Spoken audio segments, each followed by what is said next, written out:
I was driving home from a friend's house late one night, taking the long way around the outskirts of town. It was dark and desolate, with no other cars in sight. As I drove, I saw a figure standing on the side of the road, waving frantically. At first, I thought it was someone in distress, so I pulled over to see if they needed help. But as I got closer, I realized that something was off. The figure was tall and thin, with long, bony arms and legs. And their face was twisted into a grotesque, almost inhuman expression. I froze in fear, wondering what I should do. That's when the figure started to move towards me, its movements jerky and unnatural. I quickly locked my car doors and tried to reverse, but my car wouldn't budge. The figure was now inches away from my car, its face pressed against the window. Its eyes were black and soulless, and its breath fogged up the glass.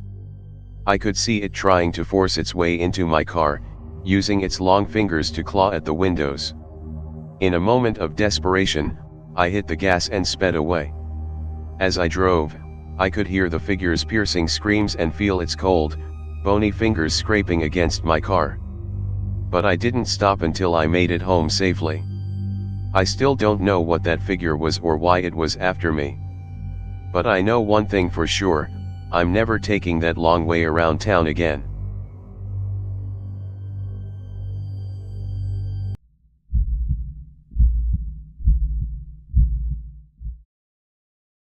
I was hiking alone on a remote trail in the mountains, enjoying the solitude and the stunning views.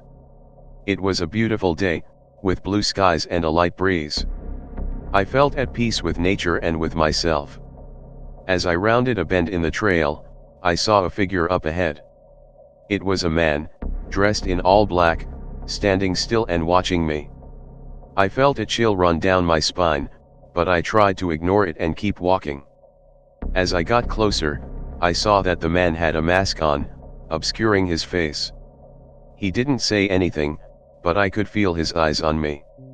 I tried to keep walking, but he stepped in front of me, blocking my path. I froze, not knowing what to do. The man started to circle around me, like a predator sizing up its prey. I knew I was in danger, but I didn't want to show fear.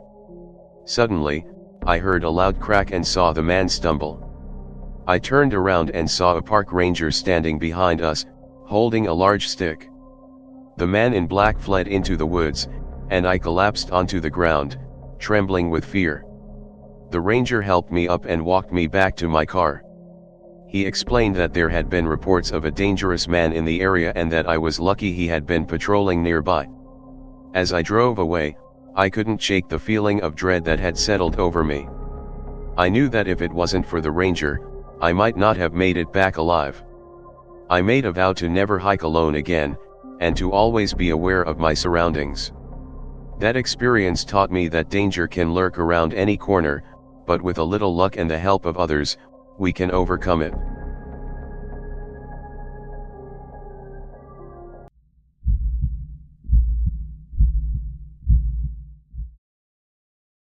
I was traveling alone on a back road in the middle of nowhere, trying to get to a friend's cabin for a weekend getaway. The sun was setting, and I was worried about finding the cabin before it got too dark. Suddenly, I heard a loud noise coming from under my car. I pulled over to the side of the road and got out to check what was wrong. As I looked under the car, I saw a pair of eyes staring back at me. I jumped back in fear, and a figure emerged from the shadows. It was a man, tall and muscular with a scruffy beard. He told me he lived in a nearby cabin and offered to help me fix my car. Reluctantly, I agreed, grateful for the help. As he worked on the car, I started to feel uneasy. There was something off about him, something that made me want to run away as fast as I could. Just then, he stood up and turned around, revealing a large hunting knife in his hand. He lunged at me, but I managed to dodge and run into the woods. I could hear him chasing me, his heavy footsteps echoing through the trees. I ran for what felt like hours, my heart pounding in my chest. Finally, I stumbled upon a small town and found a police station. I explained what had happened, and they immediately went to investigate. They found the man's cabin, but he was nowhere to be found. Inside, they found evidence of his twisted hobbies, including hunting trophies and torture devices. I shuddered, thinking about what could have happened if I hadn't escaped. The man was eventually caught and brought to justice, but I still have nightmares about that terrifying encounter. It's a reminder that sometimes, the people you meet on the road are not always what they seem.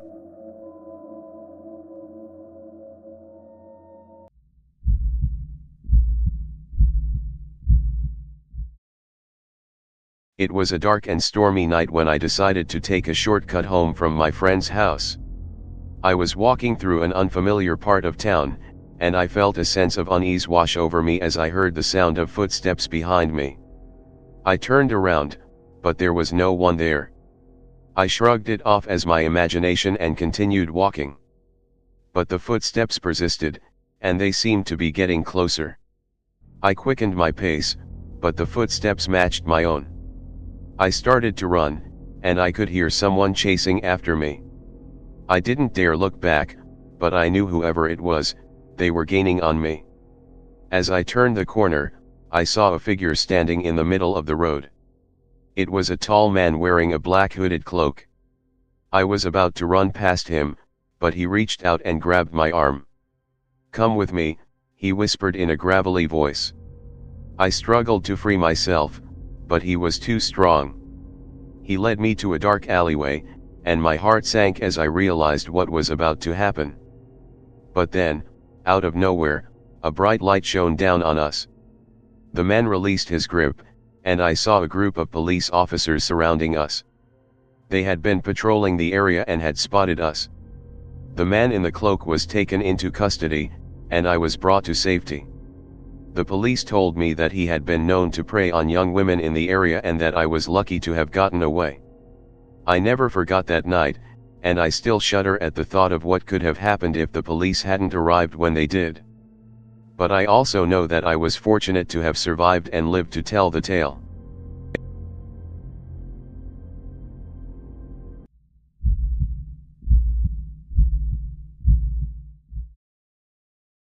It was a warm summer evening, and I was walking home from a friend's house.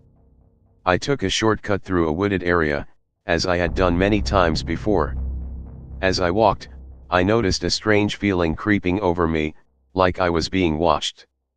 I tried to shake it off and quickened my pace, but the feeling persisted. Suddenly, I heard the sound of twigs snapping underfoot. I turned around and saw a figure in the shadows. I couldn't make out their features, but I knew they were there. Panic set in, and I began to run as fast as I could. The figure followed, their footsteps pounding on the ground behind me.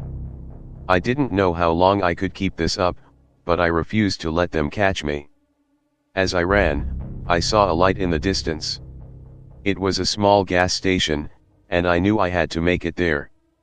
I sprinted towards it, my heart pounding in my chest. Finally, I reached the gas station and stumbled inside, gasping for breath. The clerk looked at me, concern etched on his face. I told him what had happened, and he called the police. When the police arrived, they searched the wooded area but found no trace of the figure that had been chasing me. They told me it was probably just a prank or someone looking to scare me. But I knew that it was something more. I had felt the fear in my bones, and I knew that whoever had been following me was not human. To this day, I still can't explain what happened that night, but I'm grateful to be alive to tell the tale.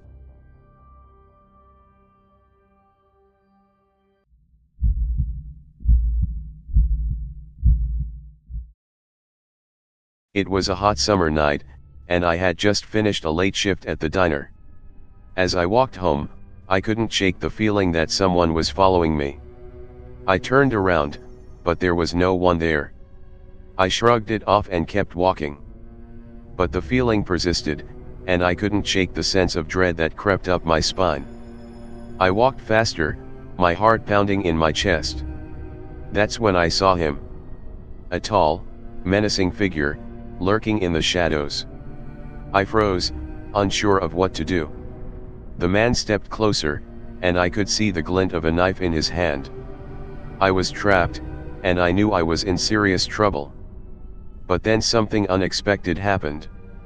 My phone rang, startling the man and causing him to stumble backwards. I took the opportunity to run, my legs carrying me as fast as they could go. I made it home safely, my heart still racing. I couldn't believe I had narrowly escaped a violent attack. I sat on my couch, trying to calm myself down, when I heard a knock at the door. I hesitated, unsure of who it could be. But when I opened the door, I was greeted by a police officer.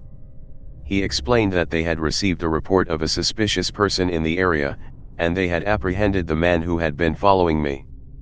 I couldn't believe it. The man who had been moments away from attacking me was now behind bars. It was a close call, but I had made it out alive.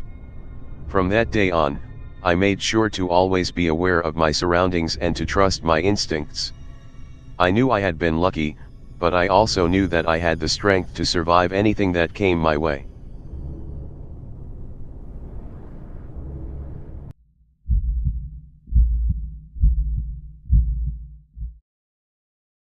It was supposed to be a weekend of fun and relaxation with my friends. We rented a cabin in the woods, far away from civilization. It was the perfect place to escape from the stress of everyday life. But things quickly took a turn for the worse. On the first night, we heard strange noises outside the cabin. It sounded like someone was walking around in the woods, just beyond the tree line. We tried to brush it off, thinking it was just some animals or maybe even our imaginations. But as the night wore on, the noises got louder and more persistent. We heard tapping on the windows and scratches on the door. We were terrified and couldn't sleep, but we didn't want to leave the safety of the cabin either. The next day, we decided to go for a hike in the woods. As we walked, we found strange symbols carved into the trees and rocks. We brushed it off as some weird local tradition, but it made us feel uneasy. That's when we saw him. A man emerged from the trees, dressed in ragged clothes and carrying a hunting knife. He stared at us with a menacing glare, his eyes filled with malice. We froze in fear, unsure of what to do. But then, something strange happened. The man's eyes flickered, and he dropped his knife. He looked confused and scared, as if he didn't know where he was or what he was doing. We took this as our chance to get away and ran as fast as we could back to the cabin. The rest of the weekend was uneventful, but we were all still shaken up by what had happened. We contacted the local authorities and found out that the man was a known criminal who had been missing for weeks. We never found out what had happened to him or why he was in the woods that day. To this day, we still talk about that terrifying weekend. We were lucky to have made it out alive.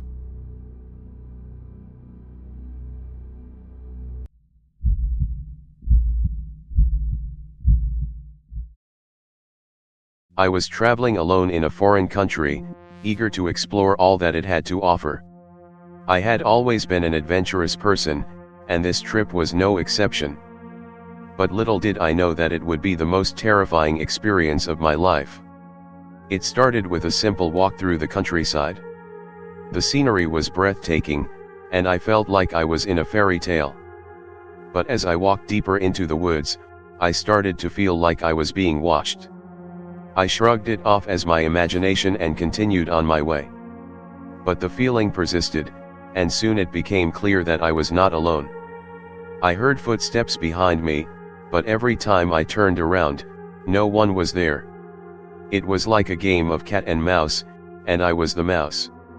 As night fell, I knew I needed to find shelter. I stumbled upon an old abandoned cabin, and despite my better judgment, I decided to take refuge there. As I lay down to rest, I heard a rustling outside. My heart raced as I tried to calm myself down.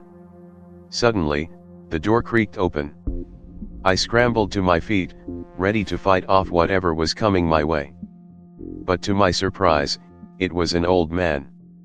He introduced himself as the caretaker of the cabin and said that he had come to check on me. Despite my initial fears, I soon realized that the old man meant me no harm. He told me about the dark history of the woods and warned me of the dangers that lurked within. He then gave me a talisman, a small trinket that would protect me from harm. As I left the cabin the next day, I felt relieved and grateful to have met the old man. But as I walked away, I heard a whisper in my ear. It was the voice of the old man, warning me to never come back to the woods again. I heeded his warning and left the country soon after. But to this day, I can't shake the feeling that something dark and sinister still lurks in those woods, waiting for its next victim.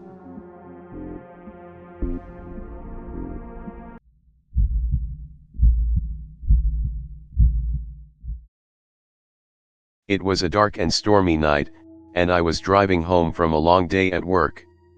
The rain was coming down in sheets, and the wind was howling like a pack of wolves. I was on a deserted stretch of road, with no other cars in sight. That's when I saw her. A young woman was standing in the middle of the road, drenched to the bone and shivering with cold. I stopped my car and rolled down my window to ask if she needed help. But as soon as I did, I realized my mistake. She wasn't just wet from the rain, she was covered in blood. Her eyes were hollow and lifeless, and her clothes were torn to shreds. She had been attacked, and she needed help. Without thinking, I opened the door of my car and beckoned for her to come inside. As soon as she did, I realized my mistake. She wasn't a woman at all, but a demon in human form. She laughed a wicked laugh and revealed her true self. Her eyes glowed red, and her mouth was filled with razor-sharp teeth. She lunged at me, and I knew I was going to die. But just as she was about to strike, I heard a voice in my head. It was my grandmother, who had passed away years ago. She told me to recite a prayer, one that she had taught me when I was a child. I closed my eyes and began to pray. The demon screeched and hissed, but I didn't stop. I kept praying, and slowly but surely, the demon began to shrink and fade away. When I opened my eyes, the storm had cleared and the sun was rising. The demon was gone, and I was safe. I drove home, shaken but alive, and grateful for my grandmother's wisdom and protection.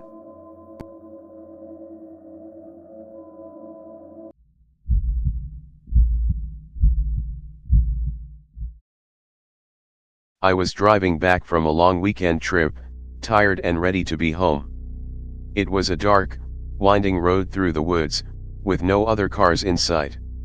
I had my music on, trying to stay awake, when I saw something in the road up ahead. As I got closer, I saw that it was a woman, standing in the middle of the road. She was wearing a white dress, and her hair was blowing in the wind. I slowed down, wondering what she was doing out here in the middle of the night. As I got closer, I could see that something was off about her. Her eyes were empty, and she was staring straight ahead. I rolled down my window and called out to her, asking if she was okay. She didn't respond, just kept staring ahead. Suddenly, she turned and looked at me, and I felt a shiver run down my spine. Her eyes were completely black, with no pupils or irises. I tried to speed away, but my car wouldn't start. I was trapped. The woman began to walk towards my car, her arms outstretched. I could see that her hands were covered in blood, and I knew that I was in danger. I closed my eyes, preparing for the worst. But then, the sound of a police siren pierced through the air. The woman turned and ran back into the woods, disappearing into the darkness. The police officer pulled up next to me, asking if I was okay. I told him what had happened, and he looked at me with a serious expression. "You're lucky to be alive," he said. "There have been reports of a woman in a white dress, luring people into the woods and killing them. You just narrowly escaped." I couldn't believe what I had just heard. I was shaken to my core, but grateful to be alive. As I drove away, I couldn't help but think about how close I had come to being just another victim of the woman in the white dress.